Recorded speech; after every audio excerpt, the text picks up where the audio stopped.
খাইয়ে খাইয়ে যারা খুন করেছিল তাদের পক্ষে রাস্তায় নেমে যে বিজেপি আন্দোলন করেছে, সেই বিজেপির নেতা অর্জুন সিং ইসলামের বিরুদ্ধে আবার মিথ্যাচার করছে। এদের শাস্তি হওয়া দরকার আছে না নাই? আছে না নাই? তাহলে এর হাতে ক্ষমতা থাকলে শাস্তি হবে না কেন? ওদের গুণ হয়। কথা বুঝে আসছে তো নাকি?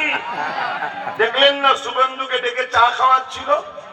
শুভেন্দু তোমাদের এলাকায় আসে? হ্যাঁ, ওই একটা নতুন করে বেরিয়েছে, একদিন ইফতার খেত, আবার একদিন মাথায় টুপির জায়গায় ওই রুমালকে বেঁধে অর্ধেক মৌলভী সাহেব সেজে মুসলমানদের সঙ্গে বসে ইফতার খেত। এখন আর ইফতারের প্রয়োজন নেই, এখন ওই যেন আবার কমনাল হয়েছে, দিন রাত ধরে আমাদেরকে গালিগালাজ করছে না, করে না। তো ওকেও বন্দি করা দরকার আছে না না? ওই যে কথাগুলো বলে সংবিধানের ভেতরে না বাইরে? জোরে বলুন, ভেতরে না বাইরে? সংবিধানের বাইরে কথা বলছে রাজ্য সরকার, ওকে বন্দি করছে না কেন? এটা প্রশ্ন থাকে না? থাকে না? ওই যে চা খাইয়েছিল ডেকে, বুঝতে পারছি সব ভাই বোনের কারবার, আমরাই শুধু হা করা, আমরাই হা করা। সবাই সবার ঘর গুছিয়ে নিচ্ছে, ওখানে রাম মন্দির করছে, এখানে জগন্নাথ করছে। আবার গত দুদিন আগে কি বলে নিউ টাউনে 11,000 কোটি টাকা শুনলাম, কম বেশি টাকার আবার ধর্মস্থান তৈরি করে দিচ্ছে। আমরাই শুধু হা করা হয়ে বসে আছি কেন? আমরা পরের বাপকে বাপ বলা অভ্যেস, এই জন্য পরের বাপকে বাপ বলা ছাড়তে হবে, নিজের বাপকে বাপ বলতে হবে। নাই খেটে যাবেন সারাদিন, খাবার সময় দেখবেন সেটার ব্যাটালে বসে গেছে, আপনি হা করে বসে আছেন। আরে ইসলাম নারীদেরকে এত সম্মান দিয়েছে, ইসলাম নারীদেরকে এত মর্যাদা দিয়েছে, অন্য কেউ নারীদেরকে এত মর্যাদা দিতে পারেনি। আমি চ্যালেঞ্জ করতে চাইছি, দুনিয়ার কেউ যদি আসো, আগে আসো, ধর্মগ্রন্থ কোনকে নিয়ে আগে আসো। ইসলাম একমাত্র ধর্ম যে ধর্ম নারীদেরকে এত মর্যাদা। প্রথম বাংলায় কে আওয়াজ তুলেছিল জানেন? তাহলে ও যদি কেস করতে যায় সুপ্রিম কোর্ট ধরবে? তুই এক মুখে কর হোম কথা বলিস, সুপ্রিম কোর্ট তো সবার আব্বা, ও তো কাউকে ভয় করে না। ও মুদিকেও কালকে কান ধরে নিয়ে আসতে পারে, আইদিকে ক্ষমতা আছে না নাই আমার দেশে সুপ্রিম কোর্টের? হ্যাঁ, কিন্তু যারা চেয়ারে বসে আছে তারা কতটা ধরে টানবে সেটা একটা বুঝার বিষয়, সেটা আমি যাচ্ছি না। কিন্তু কোর্টের ক্ষমতা আছে, কেন আমার দেশে সর্বোচ্চ মাথায় আমার দেশের সুপ্রিম কোর্ট রয়েছে।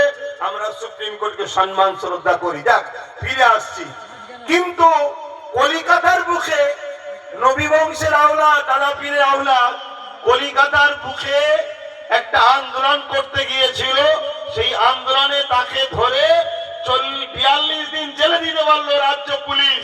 কিন্তু যাদের ভোটে রাজ্য সরকার জিতে আছে, সেই রাজ্য সরকার ইসলামের বিরুদ্ধে, বিজেপির একটা নেতা, যে বিজেপির একটা নেতা রাজ্য সরকার বলতে আমি বিজেপির বিরুদ্ধে, তাকে এখনো ধরলো না কেন? একটা প্রশ্ন থাকে না? থাকে না? প্রশ্ন থাকে না? থাকে না? এই প্রশ্নের উত্তর যদি বোঝো তো ভালো, আর যদি না বোঝো ছেলেগুলোর জন্য কাফনটা কিনে রেখো, দুটোর মধ্যে একটা। হ্যাঁ, ওই তো বুঝাচ্ছি, এর থেকে কত আর বুঝাবো? বাকি সব বোঝে, হাত করা সব বোঝে। এর থেকে পরে বুঝাতে গেলে কবরে ঢুকলে ঝুড়ার কুদাল দিয়ে বুঝাবে খুবই। শোনে, তাহলে কেন ধরছে না বুঝতে বাকি রয়েছে কারণ। এবারে আমি জানতে চাইছি ইসলামে রেপিস্টদের শাস্তি কি আপনারা জানেন? জানেন? গলা পর্যন্ত পুঁতে তাকে পাথর মেরে মেরে মেরে মেরে মেরে ফেলো, এটা হলো ইসলামের শাস্তি। আর যারা ইসলামের বিরুদ্ধে মিথ্যাচার করছে, সেই বিজেপি শাসক উত্তরপ্রদেশের যোগী, তার রাজ্যে একটা 17 বছরের মেয়েকে রেপ করেছিল, যে যাকে 25 বছর না যাবজ্জীবন জেল দিয়েছিল, তাকে আবার মোটা অঙ্কের টাকা দিয়ে জামিন করিয়ে দিয়ে তাকে ফুলের মালা পরিয়ে ঘোরাচ্ছে যারা, তারা আবার ইসলামের বিরুদ্ধে কথা বলছে। আমরা ভুলে যাইনি কাশ্মীরের সেই 7 মাসে 7 বছরের আশিবা ছোট্ট মেয়েটাকে মন্দিরের মধ্যে নিয়ে গিয়ে ধর্মগুরু সহ রুটি খেতে চাও, ইজ্জতের সঙ্গে যদি বাঁচতে চাও, তাহলে আজ তোমাদের পীরের আওলাদ, তোমাদের পীর ভাই, তোমার নবীর খানদান তোমাকে মেসেজ দিয়ে যাচ্ছি, বাকি জিন্দগিটাকে একটাই মকসদে বাঁচাও, আল্লাহকে সাক্ষী রেখে যে আল্লাহ বাকি যতদিন বাঁচবো মোহাম্মদ রসুলের গোলাম হয়ে দ্বীনের পাহারাদার হয়ে বাঁচবো। তুমি দেখো আল্লাহ তোমাকে কত শান ওয়ালা সম্মান ওয়ালা বানায়, তুমি নিজে দেখো। তুমি যত বড় বিপদে থাকো, আল্লাহ, তুমি একটা কাতারে 10 জন দাঁড়িয়ে আছে, 20 জন দাঁড়িয়ে আছে, মবলিং চিনকারীরা তাদেরকে মারার জন্য এসেছে, তোমার সামনেরটাকেও মারবে সাথে, তাহলে কি হবে? আমি আল্লাহ তাদেরকে ভালোবাসবো। জোরে বলুন সুবহানাল্লাহ। শুনছেন তো সবাই? কি গো সবাই শুনছেন তো? হ্যাঁ, আল্লাহকে যদি কেউ ভালোবাসে